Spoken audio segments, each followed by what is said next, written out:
Karapatan ng mga PWD ang isang isinulong sa Pasig ni David De Angelo.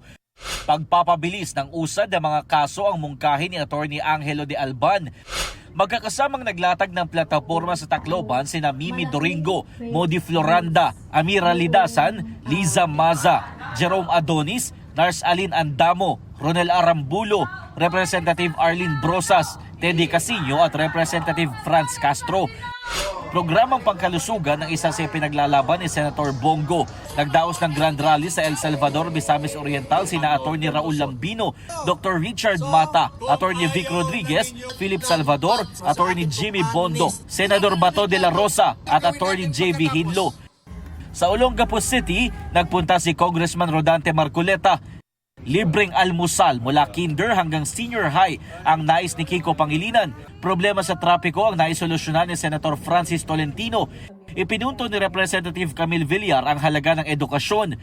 Fuel subsidy para sa mangingisda ang suwestyon ni Bam Aquino. Nag-ikot naman sa Misamis Oriental at Cagayan de Oro si Senator Bong Revilla para palakasin ang mga LGU ang ipinangako ni Representative Bonifacio Busita. Kapakanan ng kabataan ang isa sa susuportahan ni Senator Pia Cayetano.